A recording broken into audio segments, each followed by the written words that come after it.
Welcome back to my YouTube channel. നമ്മൾ ഒരു യാത്ര പോവുകയാണ്, ക്രിസ്മസിനെ തേടിയുള്ളൊരു യാത്ര. അപ്പോൾ നിങ്ങൾ കരുതും ഈ മാസത്തിൽ എന്ത് ക്രിസ്മസ് നടക്കുന്നതെന്ന്. ഉണ്ടെന്നേ, ഈ മാസത്തിൽ ക്രിസ്മസ് ആഘോഷിക്കുന്ന രാജ്യക്കാരും ഉണ്ട്. ഓക്കെ, ഞാൻ വഴിയെ പറഞ്ഞു തരാം. ബൈ ദ ബൈ, ഇത് കഴിഞ്ഞ മാസം ജൂലൈയിൽ നടന്നൊരു ക്രിസ്മസ് ആഘോഷമാണ്. അത് ഞാൻ പോസ്റ്റ് ചെയ്യാൻ ഒത്തിരി ലേറ്റായിപ്പോയി. അപ്പോൾ ഞങ്ങൾ ഒരു 3-3:30 ആയപ്പോഴേക്കും യാത്ര തുടങ്ങി.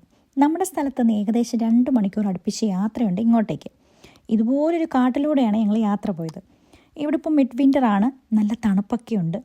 കുറച്ച് നേരം അങ്ങോട്ട് ചെന്നപ്പോൾ ഞങ്ങൾ പശുക്കളെയൊക്കെ കണ്ടു. ഇങ്ങോട്ട് ഫാം ആണെന്നാണ് തോന്നുന്നത്.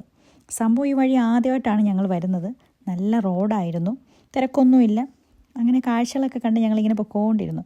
ബൈ ദ ബൈ, നമ്മുടെ കൂടെ കൺമണിയുണ്ട്. അവളിതേ ഇങ്ങനെ വിൻഡോ സൈഡിൽ കാഴ്ചയൊക്കെ കണ്ടിരിക്കുവാണ്. ഡ്രൈവർ സീറ്റാണെന്ന് തോന്നുന്നു അവൾക്ക് കുറച്ച് കംഫോർട്ട്. ഞങ്ങളുടെ മുന്നിലും പിന്നിലും ഒന്നും ഞങ്ങൾ വേറെ വണ്ടികളൊന്നും നോട്ട് ചെയ്തിട്ടില്ല എന്നുള്ളതാണ്. അങ്ങനെ കുറച്ച് ദൂരോട്ട് ചെന്നപ്പോൾ ഒരു കാര്യം കാണിച്ചു തരാം. നല്ല ഡോട്ടായിട്ട് നിങ്ങൾക്കൊരു കാര്യം കാണാൻ കഴിയും. അതെന്താണെന്ന് വെച്ചാൽ ഷീപ്സാണ്, ചെമ്മരിയാടുകൾ. കണ്ടോ, ചെമ്മരിയാടുകൾ ഇന്ന് പുല്ല് തിന്നുവാണ് ഒരു കുന്നിൻ്റെ പുറത്ത്. നല്ല രസമല്ലേ കാണാൻ. ഓക്കെ, അപ്പോൾ ഇനി നമ്മൾ എന്തിനാണ് പോകുന്നതെന്ന് പറയാം. ഇവിടെ ന്യൂസിലൻഡിൽ ഗ്രേ ടൗൺ എന്ന് പറയുന്നൊരു ചെറിയ ടൗണുണ്ട്. ഒരു മാസം നീണ്ടു നിൽക്കുന്ന ക്രിസ്മസ് സെലിബ്രേഷൻ അവിടെ നടക്കുന്നുണ്ട്. ജൂലൈ മാസത്തിലാണ് നടക്കുന്നത്. മിഡ് വിൻ്ററിൽ നടക്കുന്ന ഒരു ഈവൻ്റാണിത്. ഒത്തിരി ആക്ടിവിറ്റീസും ലൈറ്റ് വർക്ക്സും പിന്നെ മാർക്കറ്റും പാർട്ടീസും ഫുഡും അങ്ങനെ ഒത്തിരി കാര്യങ്ങൾ ഞങ്ങൾ കേട്ടിട്ടുണ്ട്. പക്ഷേ ഞങ്ങൾ ആദ്യമായിട്ടാണ് ഇതൊന്ന് എക്സ്പീരിയൻസ് ചെയ്യാൻ പോകുന്നത്. 5:30 ഒക്കെ ആകുമ്പോഴത്തേക്കും ഇവിടെ സൂര്യൻ അസ്തമിക്കും. അപ്പം നമ്മളത് ഏകദേശം എത്താറായി.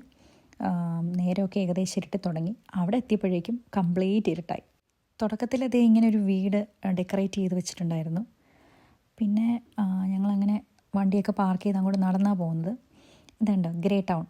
ആദ്യം ഞങ്ങളൊരു പള്ളി കണ്ടു.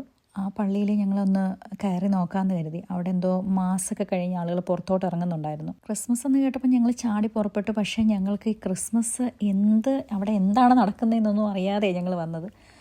പക്ഷേ ഇവിടെ വന്നപ്പം ഞങ്ങൾക്ക് ആ ഒരു ക്രിസ്മസ് ഫീലൊക്കെ സ്റ്റാർട്ട് ചെയ്ത് തുടങ്ങി. ഇങ്ങനെ ലൈറ്റും നല്ല തണുപ്പും ഒക്കെ ആയപ്പോൾ അവിടെ നിന്ന് പിന്നെ ഞങ്ങൾ ഇറങ്ങി നടന്നു.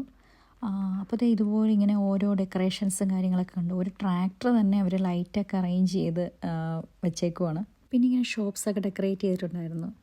പിന്നെ ചില ഷോപ്സിലൊക്കെ ഞങ്ങളിങ്ങനെ കയറി നോക്കിയൊക്കെ ചെയ്തു. സാധനങ്ങളൊക്കെ കുറേ വെക്കാനൊക്കെ വെച്ചിട്ടുണ്ട്. ക്രിസ്മസ് ഐറ്റംസാണ് മെയിനായിട്ട്. ക്രിസ്മസ് ട്രീയും ലൈറ്റും. അത് കഴിഞ്ഞ് ഞങ്ങൾ പുറത്തോട്ട് ഇറങ്ങിയപ്പോഴാണ് ഈ ക്രൗഡ് കണ്ടത്. സത്യം പറഞ്ഞാൽ ന്യൂസിലൻഡിൽ എല്ലാ സ്ഥലത്തൊന്നും ഈ ക്രിസ്മസ് ആഘോഷം ഇല്ല. ഇവിടെ ഗ്രേ ടൗൺ ആണ് ഈ ക്രിസ്മസ് ആഘോഷത്തിന് ഫേമസ് ആയിട്ടുള്ളത്. അതുകൊണ്ട് നല്ല പോലെ ആൾക്കൂട്ടം ഞങ്ങൾക്ക് കാണാൻ പറ്റി. അവിടെ ലൈറ്റ് വർക്കും കാര്യങ്ങളൊക്കെ തുടങ്ങുവാണ്. മെയിനായിട്ട് ഈ ലൈറ്റിൻ്റെ അടുത്ത് എല്ലാവരും വന്ന് ഇന്ന് ഫോട്ടോ എടുക്കുകയൊക്കെ ചെയ്യുന്നുണ്ടായിരുന്നു. അവരിങ്ങനെ ഒരു ഇത്ര ടൈം ഇൻ്റർവെല്ലിൽ അവർ ഈ ലൈറ്റ് ഈ ഫയർ വർക്ക് കാണിക്കുന്നുണ്ട്. ഇതിനിടയിൽ ഞങ്ങളുടെ കുറച്ച് ഫ്രണ്ട്സിനെ അവിടെ വെച്ച് കണ്ടു. കൺമണീനെ ഞങ്ങൾ കൺമണിയുടെ ബാഗിനകത്താക്കി കൊണ്ടുവന്ന്. അത് ഭയങ്കര ഒരു കൗതുകമായിട്ട് ഒത്തിരി പേര് വന്ന് നോക്കുകയും കൺമണിയെ തൊട്ടോട്ടയൊക്കെ ചോദിക്കുകയും ചെയ്തു. കൺമണി അതിനകത്ത് ഇങ്ങനെ ഒതുങ്ങി കൂടിയിരിക്കുകയായിരുന്നു. അവൾക്ക് ഇഷ്ടമാണ് ഇങ്ങനെ ബാഗിൽ ഇരുന്ന് പുറത്തൊക്കെ പോകാനായിട്ട്. അതുകൊണ്ട് കൊച്ചുങ്ങളൊക്കെ വന്ന് തൊട്ടൊക്കെ നോക്കുവാണ്. അങ്ങനെ ഞങ്ങൾ നടന്നു പോയപ്പം വേറെ കുറച്ച് ഫ്രണ്ട്സിനെയൊക്കെ കണ്ടു. ഞങ്ങളങ്ങോട്ട് കൊണ്ട് പറയാതൊക്കെയാണ് വന്നത്. പിന്നെ ഒരു വലിയ ക്രിസ്മസ് ട്രീയെ കണ്ടു. ഇതാണ് സ്നോ. ഇത് കാണാനായിട്ടാണ് ഞങ്ങളിവിടെ വന്നത്. ഇത് ഇവിടെ ആർട്ടിഫിഷ്യലായിട്ട് ഉണ്ടാക്കുന്നൊരു സ്നോയാണ്. പക്ഷേ ഭയങ്കര രസമാണ്. ഇതിനടുത്ത് വന്ന് എല്ലാവരും ഫോട്ടോ എടുക്കുകയും വീഡിയോ എടുക്കുകയും. ഇതാണ് ഇതിൻ്റെ മെയിൻ സംഭവം. എപ്പോഴും ഈ സ്നോ എഫക്റ്റ് ഇല്ലായിരുന്നു. ഇതിനൊരു ടൈം ഇൻ്റർവെൽ ഉണ്ടായിരുന്നു. അങ്ങനെയാണ് ഈ സ്നോ എഫക്റ്റ് കാണിക്കുന്നത്. അപ്പോഴേക്കും ആളുകളെല്ലാം അവിടെ ഓടിക്കൂടും. ക്രിസ്മസ് കാർണിവൽ എന്നാണ് ആ ബിൽഡിങ്ങിൽ എഴുതിയിരുന്നത്. ഞങ്ങളെല്ലാവരും ഓടിക്കൂടി ആ ഒരു എഫക്റ്റൊക്കെ കണ്ടിട്ട് പിന്നെ ഞങ്ങൾ നേരെ ഫുഡ് കഴിക്കാനായിട്ട് പോയി. ഫുഡ് വാങ്ങിക്കഴിക്കുക എന്നുള്ളത് വലിയ ഈസി ആയിട്ടുള്ളൊരു ടാസ്ക് അല്ലയെന്ന് ഞങ്ങൾക്ക് മനസ്സിലായി. അതൊരു വലിയ കട്ടിയുള്ള ടാസ്ക് തന്നെയായിരുന്നു. അത് അത്രയ്ക്ക് ക്യൂ ആയിരുന്നു എല്ലായിടവും. പിന്നെ ഞങ്ങൾ ഇതുപോലൊരു ചെറിയ ഒരു സ്ഥലത്ത് പോയി ഒരു സോസേജും ഒരു ഡ്രിങ്കും ഒക്കെ വാങ്ങിച്ച് തൽക്കാലത്തേക്ക് വിശപ്പടക്കാമെന്ന് കരുതി. ഈ ലൈറ്റ് എങ്ങനെയുണ്ട്?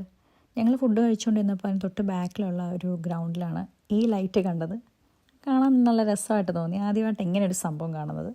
പിന്നെ ഈ ഒരു കെട്ടിടത്തിൽ ഇങ്ങനെ മാറി മാറി ഓരോ സംഭവങ്ങളൊക്കെ കാണാൻ പറ്റി. അതിങ്ങനെ എന്തോ ഒരു അഡ്ജസ്റ്റ്മെൻറ്റിൽ അവർ ലൈറ്റ് അറേഞ്ച്മെൻറ്റ് എന്തോ ചെയ്തേക്കുവാണ്. സംഭവം നൈസായിരുന്നു. ഞങ്ങൾ നോക്കി നിന്നു. ഫുഡ് കിട്ടാൻ എന്തെങ്കിലും ഒരു രക്ഷയുണ്ടോ എന്ന് അറിയാൻ വേണ്ടി ഞങ്ങൾ വീണ്ടും അവിടെ ചെന്നു ക്യൂവിലൊക്കെ നോക്കി. പക്ഷേ ക്യൂവിൽ നിൽക്കാൻ പറ്റത്തില്ല, അത്രയ്ക്കും തിരക്കാണ്. അപ്പോഴേക്കും ആ സ്നോയുടെ സമയമായി. പിന്നെ ഞങ്ങളെല്ലാവരും കൂടെ അങ്ങോട്ട് ഓടി. അവിടെ അനൗൺസും കാര്യങ്ങളൊന്നും ചെയ്യത്തില്ല. ഞങ്ങൾ ഓൾറെഡി ടൈം നേരത്തെ ചോദിച്ചു വെച്ചിട്ടുണ്ടായിരുന്നു. അടുത്ത ഹാഫ് ആൻ അവറിനുള്ളിൽ വന്നു കഴിഞ്ഞാൽ ഈ സ്നോ എഫക്റ്റ് ഉണ്ടാവുമെന്ന് പറഞ്ഞായിരുന്നു. അങ്ങനെ ഞങ്ങൾ അത് പോയി കുറേ നേരം എൻജോയ് ചെയ്തു. നൈസായിരുന്നു ഇങ്ങനെ സ്നോയൊക്കെ വന്ന് വീഴുന്നത് ആദ്യമായിട്ടാണ് കാണുന്നത്. പിന്നെ ഞങ്ങൾക്ക് ഫുഡൊക്കെ വാങ്ങിച്ച് കഴിക്കാൻ പറ്റി. ആ ഒരു ക്യൂ ഒക്കെ നിന്നു. അപ്പോഴേക്കും ഞങ്ങളുടെ വിശപ്പും ഏകദേശം ഒരു പരുവമായി. നല്ല ആർത്തിയോടുകൂടി ഞങ്ങൾ ഫുഡൊക്കെ കഴിച്ച്. വേറെ വലിയ ആഘോഷങ്ങളായിട്ടൊന്നും ഞങ്ങൾ കണ്ടില്ല. പിന്നെ ഞങ്ങൾ ആ ഒരു ടൗണ് ഫുള്ള് കറങ്ങി നടന്നു. ഈ ലൈറ്റും ഈ ഫയർ വർക്കും ആ സ്നോയും ഒക്കെ തന്നെയായിരുന്നു മെയിനായിട്ടുള്ള ഹൈലൈറ്റ്. ഇനി പ്രത്യേകിച്ച് സംഭവങ്ങളൊന്നും ഇല്ലയെന്ന് പറഞ്ഞപ്പോൾ ഞങ്ങൾ പിന്നെ ഫുഡിലേക്ക് കോൺസെൻട്രേഷൻ മാറ്റി. നേരെ അടുത്തൊരു ബേക്കറിയിലോട്ട് കയറി ഐസ്ക്രീമൊക്കെ വാങ്ങിച്ച് കഴിച്ചു.